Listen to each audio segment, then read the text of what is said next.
ঐতিহাসিক একটি সমাধি পলাশির যুদ্ধের পর যিনারা এখানে বসবাস করতেন, ইংরেজদের কর্মচারী এবং যিনারা ছিলেন তাদেরই সমাধি এখানে রয়েছে, দেখতে পাচ্ছেন।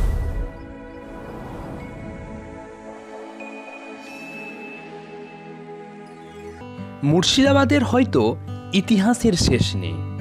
যেমন মুর্শিদাবাদের বহরমপুর শহর থেকে একটু এগিয়েই কাশিমবাজারেই ডাচ সমাধিক্ষেত্রটি রয়েছে এবং তার পাশে রানীনগর অঞ্চলে পুরাতন ইংরেজ কবরস্থান বা রেসিডেন্সি সেমেট্রি নামে আরও একটি সমাধিক্ষেত্র রয়েছে। অবশ্য সেটার পরিচিতি ডাচ সমাধিক্ষেত্রটির তুলনায় কম। পলাশির যুদ্ধের পর যে সমস্ত ইংরেজ কর্মচারী কাশিমবাজার অঞ্চলে বসবাস করতেন, এই কবরখানায় মূলত তারাই সমাহিত রয়েছেন।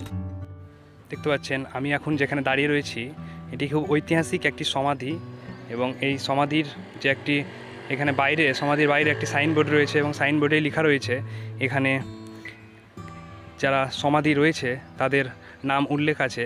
এখানে বিশেষ করে যারা পলাশির যুদ্ধের পরে ইংরেজ সরকাররা যেখানে যারা কাশিমবাজারে, এই মুর্শিদাবাদের কাশিমবাজারে বহরমপুর শহর থেকে একটু দূরে বসবাস করতেন তাদের কবরস্থান। ওয়ারেন হেস্টিংস 1759 খ্রিস্টাব্দে তার স্ত্রী এবং কন্যা এলিজাবেথ এই স্থানে সমাহিত আছে এবং সেখানে আমি প্রবেশ করার চেষ্টা করছি। দেখতে পাচ্ছেন এখানে এটা একটি গেট সেই সমাধির এবং অনেক সমাধি রয়েছে এখানে। খুব ঐতিহাসিক একটি সমাধি পলাশির যুদ্ধের পর যিনারা এখানে বসবাস করতেন, ইংরেজের কর্মচারী এবং যিনারা ছিলেন তাদেরই সমাধি এখানে রয়েছে। দেখতে পাচ্ছেন অনেক সমাধি রয়েছে এখানে, অনেক ঐতিহাসিক একটি জায়গা।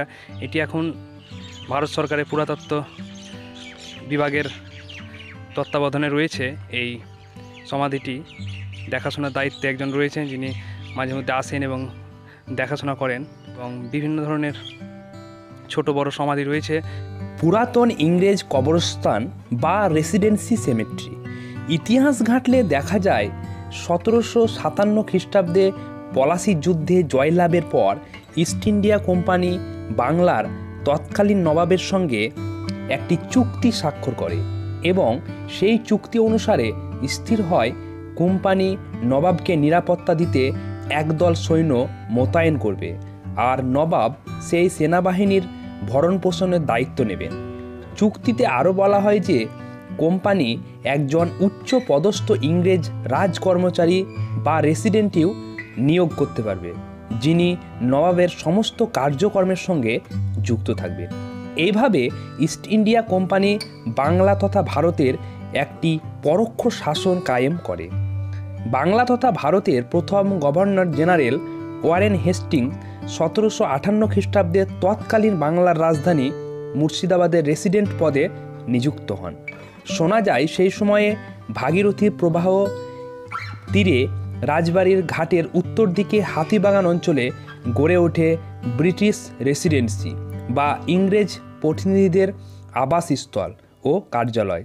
বর্তমানে এই রেসিডেন্সির অস্তিত্ব না থাকলেও রেসিডেন্সি সমাধিক্ষেত্রটি সেই সময়কার ইংরেজ শাসনের চিহ্ন বহন করছে।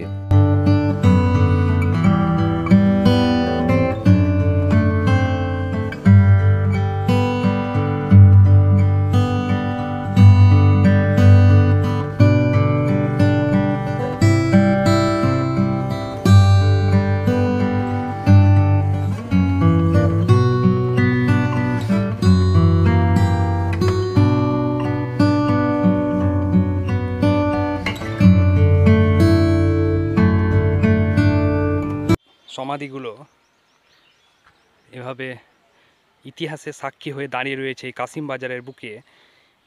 সেই পলাশি যুদ্ধের পরে যিনারা এখানে ইংরেজের যে কর্মচারীরা বসবাস করতেন ওনাদেরই সমাধি এই কাশিমবাজারে এখানে দাঁড়িয়ে রয়েছে এভাবে।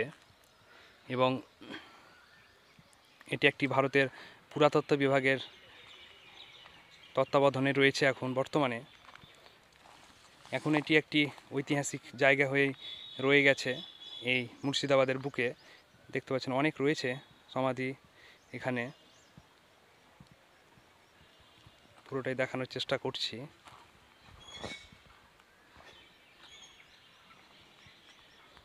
ওয়ারেন হেস্টিংসের প্রথমা স্ত্রী মেরি ও তাঁর কন্যা এলিজাবেথের সমাধি।